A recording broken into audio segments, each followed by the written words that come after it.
warahmatullahi wabarakatuh. Perkenalkan, nama saya Vina Admiranti dengan NIM 030 dari kelas A jurusan Psikologi Universitas Merdeka Malang. Di sini saya sebagai mahasiswi aktif jurusan Psikologi pada Universitas Merdeka Malang akan menyampaikan video tentang sumber ajaran Islam. Tugas ini disampaikan dan diuraikan guna untuk menyelesaikan tugas ujian tengah semester dengan mata kuliah Pendidikan Agama Islam yang diampu oleh Bapak Muhammad Bashir Azmi, MPD. Untuk itu, yuk simak dengan baik. Apa aja sih sumber ajaran Islam itu? Yang pertama yaitu Al-Quran. Al-Quran adalah kalam Allah yang diwahyukan kepada Nabi Muhammad SAW. Dalam surat Al-Baqarah ayat 2 yang berbunyi Dzalikal kitabul la raiba fihi hudal lil muttaqin, yang artinya kitab Al-Quran ini tidak ada keraguan di dalamnya. Ia merupakan petunjuk bagi orang-orang yang bertakwa. Dan Rasulullah bersabda pada hadis riwayat Bukhari, membaca Al-Quran sendiri termasuk ibadah paling utama di antara ibadah-ibadah yang lain, sebagaimana yang diriwayatkan oleh An-Nu'aiman Ibnu Bashir yang berbunyi qala Rasulullah SAW afdalul ibadati ummati qiraatul Quran, yang artinya sebaik-baiknya ibadah umatku adalah membaca Al-Quran. Hadis riwayat Al-Baihaqi. Yang kedua yaitu hadis.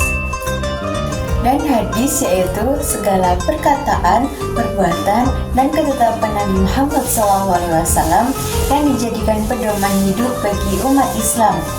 Di dalam hadis menjelaskan atau menafsirkan ayat Al-Quran, menetapkan hukum yang belum dijelaskan dalam Al-Quran, dan menjadi contoh penerapan dalam ajaran Islam. Dan yang ketiga yaitu ijma. Ijma yaitu kesepakatan para ulama pada suatu masa mengenai hukum suatu perkara setelah wafatnya Nabi Muhammad. Ijma berguna untuk menjaga kesatuan dan konsistensi hukum dalam Islam. Yang keempat yaitu qiyas.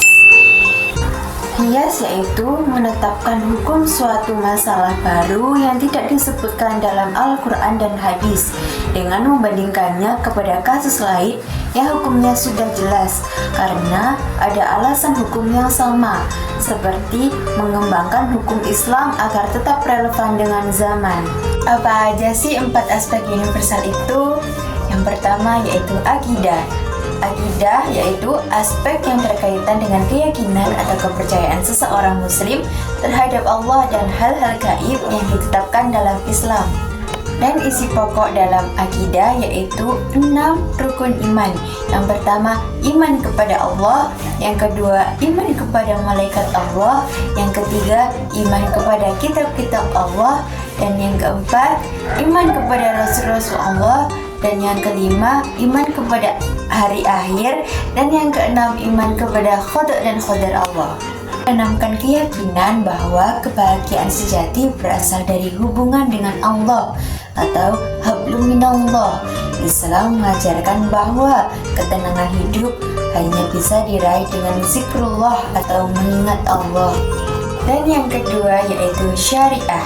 Syariah adalah aspek yang mengatur tata cara beribadah dan hukum-hukum dalam kehidupan seseorang muslim, baik dalam hubungan dengan Allah maupun dengan sesama manusia. Isi pokok dalam syariah yaitu ada 2. Yang pertama ibadah madhah dan yang kedua muamalah. Ibadah madhah yaitu langsung kepada Allah, contohnya seperti salat, zakat, puasa, dan haji. Sedangkan muamalah yaitu hubungan sosial seperti jual beli, pernikahan, warisan, dan lain-lain. Dan yang ketiga yaitu akhlak. Akhlak yaitu aspek yang mengatur perilaku dan sikap hidup seorang muslim terhadap Allah, manusia, dan makhluk lainnya. Akhlak terhadap Allah, yang kedua akhlak terhadap sesama, dan yang ketiga akhlak terhadap diri sendiri. Akhlak terhadap Allah yaitu contohnya seperti ikhlas, tawakal, taat. Sedangkan terhadap sesama yaitu jujur, adil, hormat, dermawan. Dan akhlak terhadap diri sendiri yaitu menjaga kehormatan dan menuntut ilmu. Dan yang keempat yaitu muamalah atau kehidupan bermasyarakat. Muamalah bisa dikatakan yaitu mengatur hubungan manusia dengan manusia lain dalam berbagai bidang kehidupan sosial, ekonomi, politik, dan budaya. Dan isi pokok dalam muamalah ada 3. Yang pertama yaitu hubungan ekonomi, yang kedua hubungan politik, yang ketiga hubungan sosial.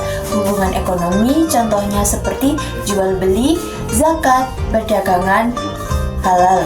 Dan yang kedua ada hubungan politik seperti kepemimpinan yang adil. Dan yang ketiga hubungan sosial seperti tolong menolong, keadilan sosial. Islam memberikan nilai-nilai dan solusi nyata terhadap berbagai persoalan kehidupan manusia, baik pribadi, sosial, ekonomi, maupun lingkungan. Karena Islam menawarkan sistem nilai yang menyeluruh dan berorientasi pada kemaslahatan. Berikut penjelasannya.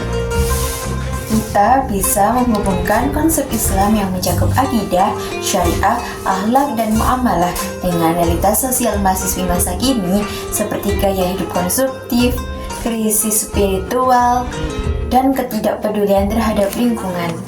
Yang pertama, secara akidah, banyak mahasiswi mengalami krisis spiritual, misalnya merasa hampa walau secara materi cukup, jarang beribadah atau mengabaikan sholat, dan memandang agama sebagai formalitas bukan kebutuhan jiwa.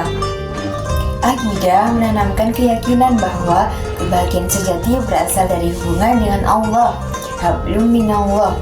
Islam mengajarkan bahwa ketenangan hidup hanya bisa diraih dengan zikrullah, mengingat Allah. Dalam Quran Surat Al-A'raf ayat 28 yang artinya, ingatlah, hanya dengan mengingat Allah, hati menjadi tentram. Dan menguatkan iman, kita bisa melalui kajian, tilawah, dan sholat tepat waktu agar kita selalu mengingat Allah. Dan yang kedua yaitu syariah. Banyak sebagian mahasiswi terjebak dalam budaya konsumtif dan hedonisme. Misalnya, boros dalam membeli barang demi tren media sosial, terlalu fokus pada penampilan bukan substansi. Dalam pandangan Islam, syariah mengatur pola hidup sederhana dan seimbang. Islam melarang israf atau berlebih-lebihan dan mendorong qanaah atau merasa cukup. Seperti Quran Surat Al-A'raf ayat 31 yang artinya, makan dan minumlah, tapi jangan berlebih-lebihan. Sesungguhnya Allah tidak menyukai orang yang berlebih-lebihan. Untuk mengantisipasi hal itu, kita harus membiasakan diri dengan gaya hidup hemat dan produktif, mengutamakan kebutuhan daripada keinginan, menyadari bahwa nilai diri tidak ditentukan oleh barang yang bermerek. Dan yang ketiga yaitu akhlak. Biasanya banyak orang yang lupa akan etika dan moralnya, sehingga memiliki kurangnya rasa malu, seperti berlebihan dalam konten media sosial dan konten yang vulgar, kurangnya sopan santun dalam berinteraksi sesama manusia, terutama di media sosial, dan meningkatnya perilaku tidak jujur seperti plagiarisme akademik. Dalam pandangan Islam, akhlak menjadi cermin keimanan seseorang. Nabi Muhammad SAW bersabda, sesungguhnya orang yang paling sempurna imannya adalah orang yang paling baik akhlaknya. Hadis riwayat Tirmizi. Untuk mencegah hal-hal yang tidak baik itu, kita bisa meneladani akhlak Rasulullah SAW dalam tutur kata, berpakaian, dan bersosial media, menumbuhkan rasa malu dan tanggung jawab moral, mengutamakan kejujuran dalam studi dan pergaulan. Dan yang keempat yaitu muamalah, kehidupan sosial. Seperti sehari-hari, banyak sebagian mahasiswi kurang peduli terhadap sampah di kampus atau asrama, pemborosan listrik, air, dan plastik. Jadi, dengan mencegah hal itu, kita bisa menerapkan gaya hidup ramah lingkungan, berpartisipasi dalam kegiatan sosial dan lingkungan kampus, dan menyadari bahwa menjaga alam juga bagian dari ibadah. Jadi, dari kesimpulan semua pembahasan tadi, bahwa nilai-nilai Islam tidak hanya normatif, tetapi juga praktis dan aplikatif. Dengan menerapkan nilai-nilai seperti kejujuran, keadilan, tolong-menolong, dan tanggung jawab, Islam memberikan solusi nyata untuk membangun pribadi yang bermoral, bermasyarakat yang harmonis, ekonomi yang adil, dan lingkungan yang lestari. Jadi sekian materi yang bisa saya sampaikan. Apabila ada salah kata, saya mohon maaf. Sekian materi dari saya. Assalamualaikum warahmatullahi wabarakatuh.